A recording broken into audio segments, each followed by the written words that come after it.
I Know Why the Caged Bird Sings by Maya Angelou. Chapter 22. The wind blew over the roof and ruffled the shingles. It whistled sharp under the closed door. The chimney made fearful sounds of protest as it was invaded by the urgent gusts. A mile away, old Kansas City Kate, the train much admired but too important to stop in Stamps, crashed through the middle of town, blew its woo-wee warnings, and continued to an unknown glamorous destination without looking back. There was going to be a storm, and it was a perfect night for reading Jane Eyre. Bailey had finished his chores and was already behind the stove with Mark Twain. It was my turn to close the store, and my book, half read, lay on the candy counter. Since the weather was going to be bad, I was sure Uncle Willie would agree. In fact, encouraged me to close early, save electricity, and join the family in Mama's bedroom, which functioned as our sitting room. Few people would be out in weather that threatened a tornado, for though the wind blew, the sky was as clear and still as a summer morning. Mama agreed that I might as well close, and I went out on the porch, closed the shutters, slipped the wooden bar over the door, and turned off the light.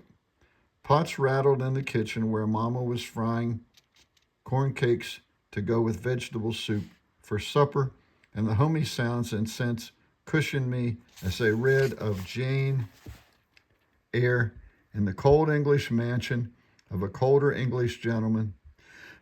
Uncle Willie was engrossed in the almanac, his nightly reading, and my brother was far away on a raft on the Mississippi.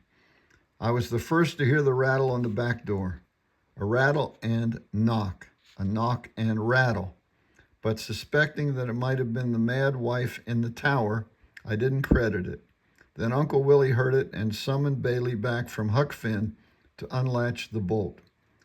Through the open door, the moonshine fell into the room in a cold radiance to rival our meager lamplight. We all waited, I with a dread expectancy, for no human being was there. The wind alone came in, struggling with a weak flame on the coal oil lamp, pushing and bunting about the family warmth of our pot-bellied stove. Uncle Willie thought it must have been the storm and told Bailey to close the door. But just before he secured the raw wooden slab, a voice drifted through the crack. It wheezed, "Sister Henderson? Brother Willie?" Bailey nearly closed the door again, but Uncle Willie asked, "Who is it?" And Mr. George Taylor's pinched brown face swam out of the gray into view. He assured himself that we hadn't gone to bed and was welcomed in. When Mama saw him, she invited him to stay for supper and told me to stick some sweet potatoes in the ashes to stretch the evening meal. Poor Brother Taylor had been taking meals all over town ever since he buried his wife in the summer. Maybe due to the fact that I was in my romanticist period, or because children have built-in survival apparatus, I feared he was interested in marrying Mama and moving in with us. Uncle Willie cradled the almanac in his divided lap. "You welcome here any time, Brother Taylor, any time. But this is a bad night. It say right here." With his crippled hand, he wrapped the almanac, that November 12th, a storm going to be moving over Stamps out of the east, a rough night. Mr. Taylor remained exactly in the same position he'd taken when he had arrived, like a person too cold to readjust his body or even get closer to the fire. His neck was bent, and the red light played over the polished skin of his hairless head. But his eyes bound me with a unique attraction.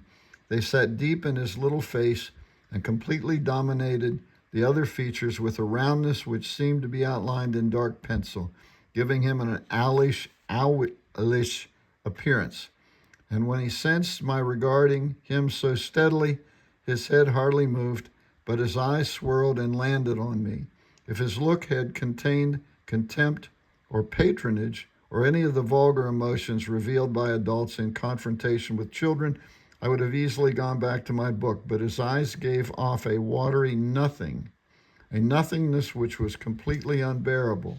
I saw a glassiness observed before only in new marbles or bottle top embedded in a block of ice. His glance moved so swiftly from me, it was nearly possible to imagine that I had in fact imagined the interchange. But as I say, you welcome, we can always make a place under this roof. Uncle Willie didn't seem to notice that Mr. Taylor was oblivious to everything he said. Mama brought the soup into the room, took the kettle off the heater, and placed the steaming pot on the fire. Uncle Willie continued, Mama, I told Brother Taylor he's welcome here any time.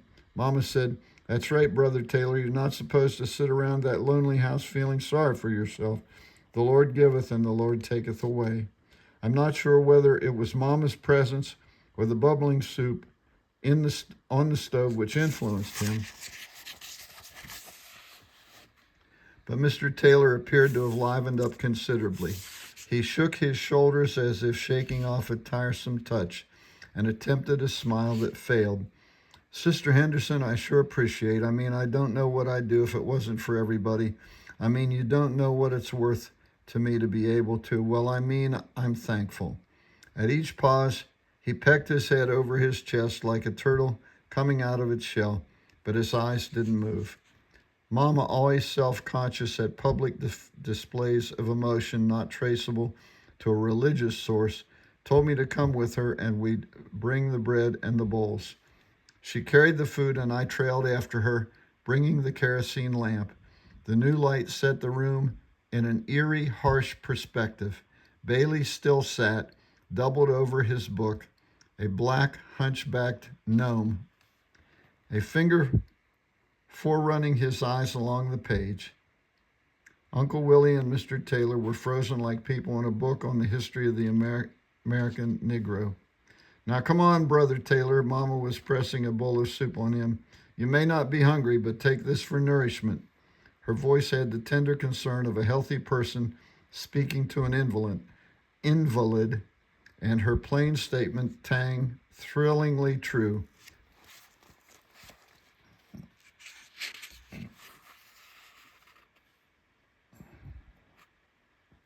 I'm thankful. Bailey came out of his absorption,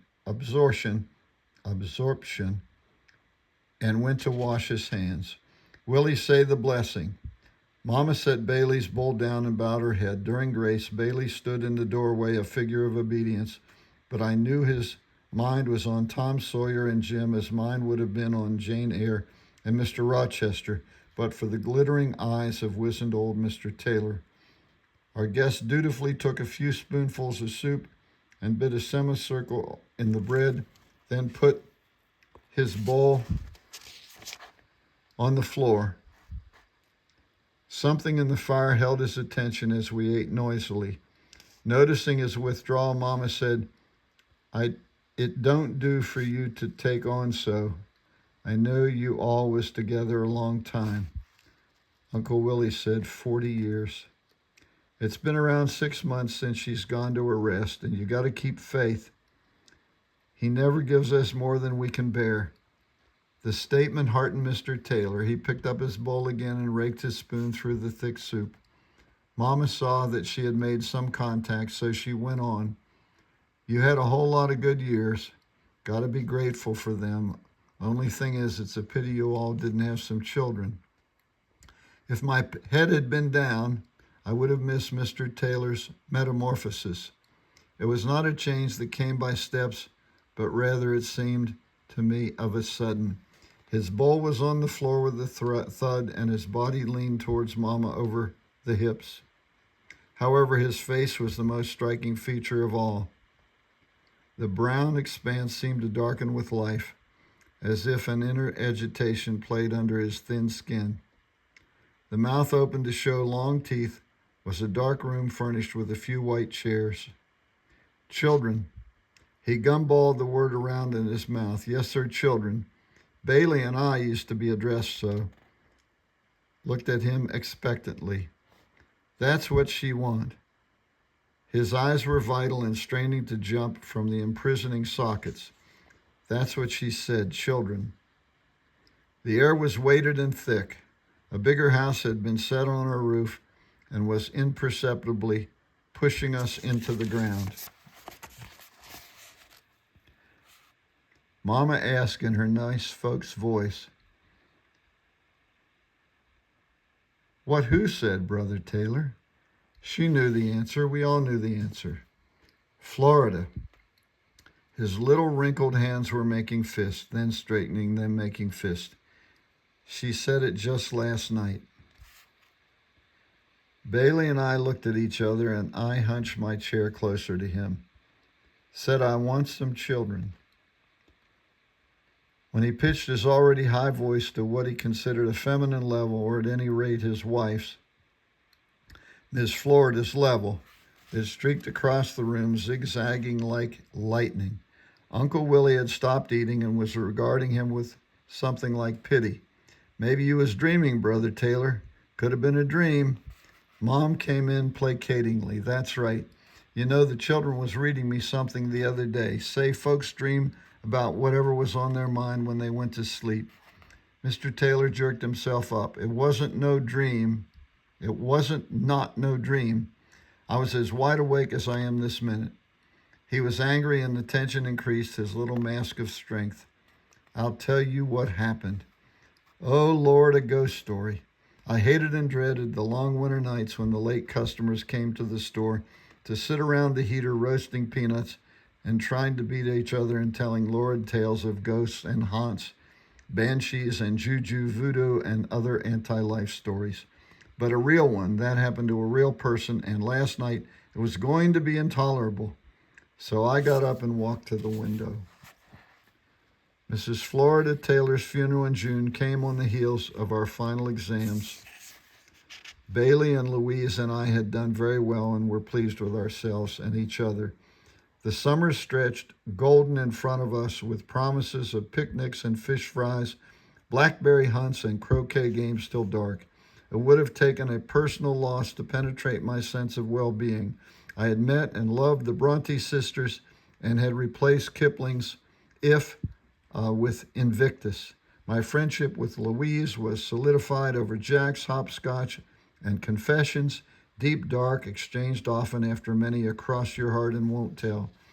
I never talked about St. Louis to her, and had generally come to believe that the nightmare with its attendant guilt and fear hadn't really happened to me. It had happened to a nasty little girl years and years before who had no chain on me at all. At first, the news that Mrs. Taylor was dead did not strike me as a particularly newsy bit of information. As children do, I thought that since she was very old, she had only one thing to do, and that was to die. She was a pleasant enough woman, with her steps made mincing by age and her little hands like gentle claws that liked to touch young skin. Each time she came to the store, I was forced to go up to her while she raked her yellow nails down my cheek. "You sure got a pretty complexion." It was a rare compliment in a world of very few such words of praise, so it balanced being touched by the dry fingers. "You going to the funeral, sister?" Mama wasn't asking a question. Mama said, "You're going 'cause Sister Taylor thought so much of you, she left you her yellow brooch." She wouldn't say gold because it wasn't.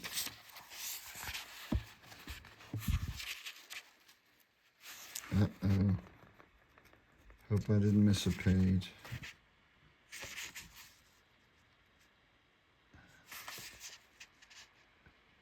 Okay, because it wasn't. She told Brother Taylor, "I want Sis Henderson's grandbaby to have my gold brooch, so you'll have to go." I had followed a few coffins up the hill from the church to the cemetery, but because Mama said I was tender-hearted, I had never been forced to sit through a funeral service. At 11 years old, death is more unreal than frightening. It seems a waste of a good afternoon to sit in a church with a silly old brooch, which was not only not gold, but was too old for me to wear. But if Mama said I had to go, it was certain that I would be there. The mourners on the front bench sat and a blue serge, black crepe dress gloom. A funeral hymn made its way around the church tediously but successfully. It eased into the heart of every gay thought, into the care of each happy memory, shattering the light and hopeful. On the other side of Jordan, there's a peace for the weary, there's a peace for me. The inevitable destination of all living things seemed but a short step away. I had never considered before that dying, death, dead, passed away were words and phrases that might be even faintly connected with her. But on that onerous day, oppressed beyond belief, my own mortality was borne in upon me on sluggish tides of doom. No sooner had the mournful sound run its course than the minister took to the altar, and delivered a sermon that in my state gave little comfort. Its subject was, "Thou art my good and faithful servant, with whom I am well pleased." His voice weaved itself through the somber vapors left by the dirge. In a monotonous tone, he warned the listeners that this day might be your last, and the best insurance against dying a sinner was to make yourself right with God, so that on the fateful day he would say, "Thou art my good and faithful servant, with whom I am well pleased." After he had put the fear of the cold grave under our skins, he began to speak of Mrs. Taylor, a godly woman who gave to the poor, visited the sick, tithed to the church, and in general lived a life of goodliness. At this point, he began to talk directly to the coffin, which I had noticed upon my arrival he had studiously avoided thereafter. Which I had noticed on my arrival and studiously avoided thereafter. She's talking about herself. I hungered, and you gave me to eat. I was thirsty, and you gave me to drink. I was sick, and you visited me. In prison, and you left me not. Inasmuch as you have done it unto the least of one of these, you have done it unto me. He bounded off the dais and approached the velvet gray box. With an imperious gesture, he snatched the gray cloth off the open flat and gazed downward into the mystery. Sleep on, the grateful soul, till Christ calls you to come forth. Sleep on, thy graceful soul, till Christ calls you to come forth into his bright heaven. He continued speaking directly to the dead woman, and I half wished she would rise up and answer him, offended by the coarseness of his approach. A scream burst forth from Mr. Taylor. He stood up suddenly and lengthened his arms toward the minister, the coffin, and his wife's corpse. For a long minute he hovered, his back to the church, as the instructive words kept falling around the room, rich with promise, full with warnings. Mama and other ladies caught him in time to bring him back to the bench, where he quickly folded upon himself like a Brer Rabbit rag doll. Mr. Taylor and the high church officials were the first to file around the bier to wave farewell to the departed and get a glimpse of what lay in store for all men. Then, on heavy feet, made more ponderous by the guilt of the living viewing the dead, the adult church marched up to the coffin and back to their seats. Their faces, which showed apprehension before reaching the coffin, revealed on the way down the opposite aisle a final confirmation of their fears. Watching them was a little like peeping through a window when the shade is not drawn flush. Although I didn't try, it was impossible not to record their roles in the drama.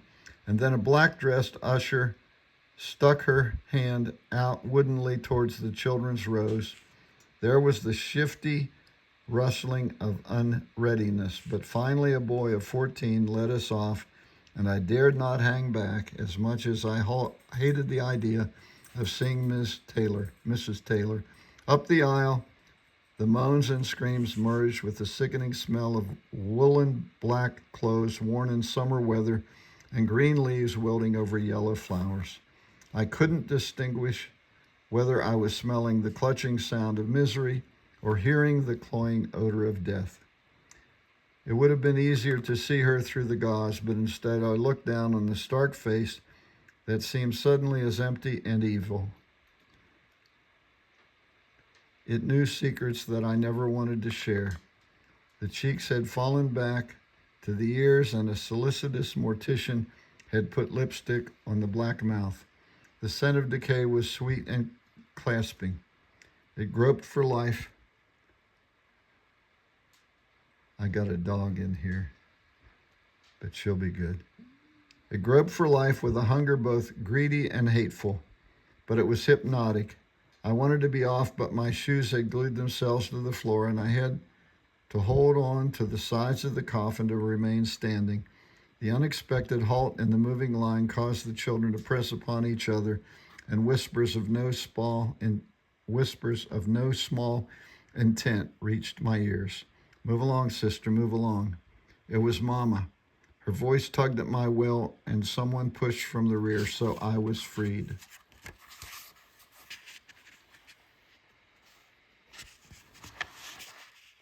Instantly, I surrendered myself to the grimness of death. The change it had been able to effect in Mrs. Taylor showed that its strength could not be resisted. Her high-pitched voice, which parted the air in the store, was forever stilled, and the plump brown face had been deflated. And the plump brown face had been deflated and patted flat like a cow's ordurus dropping. The coffin was carried on a horse-drawn wagon to the cemetery, and all the way I communed with death's angels, questioning their choice of time, place, and person. For the first time, the burial ceremony had meaning for me. Ashes to ashes and dust to dust. It was certain that Miss Taylor was returning to the earth from whence she came. In fact, upon considering, I concluded she had looked like a mud baby lying on the white satin of her velvet coffin, a mud baby molded into form by creative children on a rainy day, soon to run back into the loose earth. The memory of the grim ceremony had been so real to me that I was surprised to look up and see Mama and Uncle Willie eating by the stove. They were neither anxious nor hesitant, as if they knew a man has to say what he has to say. But I didn't want to hear any of it, and the wind, allying itself with me, threatened the chinaberry tree outside the back door. Last night, after I said my prayers, I lay down on the bed. Well, you know, it's the same bed she died on. Oh, if he'd shut up, Mama said. Sister, sit down and eat your soup. Cold night like this, you need something hot in your stomach. Go on, Brother Taylor, please. I sat down as near Bailey as possible. Well, something told me to open my eyes, so I guess we're back hearing Mr. Taylor talk about seeing his dead wife. What kind of something, Mama asked, not laying down her spoon. Yes, sir, Uncle Willie explained. There came to be a good something, and there can be a bad something. Well, I wasn't sure, so I figured I'd better open them up, because it couldn't have been, well, either one. It could have been either one. I did, and the first thing I saw, a little baby angel. It was just as fat as a butterball and laughing eyes, blue, blue, blue. Uncle Willie asked, a baby angel? Yes, sir, it was laughing right in my face. Then I heard this long moan. Oh. Well, you say, Sister Henderson, we've been together for over 40 years. I know Florida's voice. I wasn't scared right then. I called, Florida? Then that angel laughed harder and the moan got louder. I set my bowl down and got closer to Bailey. Mrs. Taylor had been a very pleasant woman, smiling all the time and patient. The only thing that jarred and bothered me was that she came in the store. When she came in the store was her voice. Like near-deaf people, she screamed, half not hearing what she was saying and partly hoping her listeners would reply in kind. That was when she was living. The thought of that voice coming out of the grave and all the way down the hill from the cemetery and hanging over my head was enough to straighten my hair. Yes, sir. He was looking at the stove and the red glow on his face. It seemed as if he had a fire going inside his head. First I called, Florida, Florida, what do you want? And that devilish angel kept on laughing to beat the band. Mr. Taylor tried to laugh and only succeeded in looking frightened. I want some, and then she said, I want some. She made her voice sound like the wind. If the wind had bronchial pneumonia, she wheezed, I want some children. Bailey and I met halfway on the drafty floor. Mama said, now, Brother Taylor, could be you was dreaming. You know they say whatever goes to bed with your mind. No, ma'am. I was as wide awake as I am right now. Did she let you see her? Uncle Willie had a dreamy look on his face. No, Willie. All I seed was that fat little white baby angel, but wasn't no mistaking that voice. I want some children. The cold wind had frozen my feet and my spine, and Mr. Taylor's impersonation had chilled my blood. Mama said, Sister, go bring the long fork to take the potatoes out. Ma'am, surely she didn't mean the long fork that hung on the wall behind the kitchen stove, a scary million miles away. Ma'am, ? Surely she didn't mean the long fork that hung on the wall behind the kitchen stove, a scary million miles away. I said, go get the fork, the potatoes are burning. I unwound my leg from the gripping fear and almost tripped onto the stove. Mama said, that child would stumble over the pattern on a rug. Go on, Brother Taylor. Did she say any more? I didn't want to hear it if she did, but I wasn't eager to leave the lighted room where my family sat around the friendly fire. Well, she said, ah, a few more times, and then that angel started to walk off the ceiling. I tell you, I was pert near scared stiff. I had reached the no man's ocean of darkness. No great decision was called for. I knew it would be torturous to go through the thick blackness of Uncle Willie's bedroom, but it would be easier than staying around to hear the ghoulish story. Also, I couldn't afford, this is a long chapter, to irritate Mama. Make sure I said that. Aggravate Mama. When she was displeased, she made me sleep on the edge of the bed, and that night I knew I needed to be close to her. 1 foot into the darkness, and the sense of detachment from reality nearly made me panic. The idea came to me that I might never get out into the light again. Quickly, I found the door leading back to the familiar. But as I opened it, the awful story reached out and tried to grab my ears. I closed the doors. Naturally, I believed in haunts and ghosts and things. Having been raised by a super religious Southern Negro grandmother, it would have been abnormal had I not been superstitious. The trip to the kitchen and back could not have taken more than 2 minutes, yet in that time I tramped through swampy cemeteries, climbed over dusty gravestones, and eluded litters of night black cats. Back in the family circle, I remarked to myself how like a cyclopean eye was the belly of the red-hot stove. It reminded me of the time when my daddy died. You know, we're very close. Mr. Taylor had hypnotized himself into the eerie world of horrors. So the quote, it reminded me of the time when my daddy died. You know, we're very close, end quote.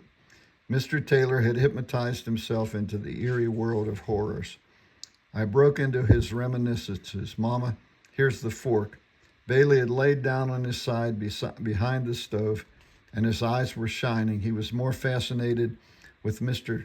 Taylor's morbid interest in his story than with the tale itself. Mama put her hand on my arm and said, "You're shaking, sister. What's the matter?" My skin still rippled with the experience of fear. Uncle Willie laughed and said maybe she was scared to go in the kitchen. His high little laugh didn't fool me. Everyone was uneasy at being beckoned into the unknown. No, sir, I ain't never seen nothing so clear as that little baby angel.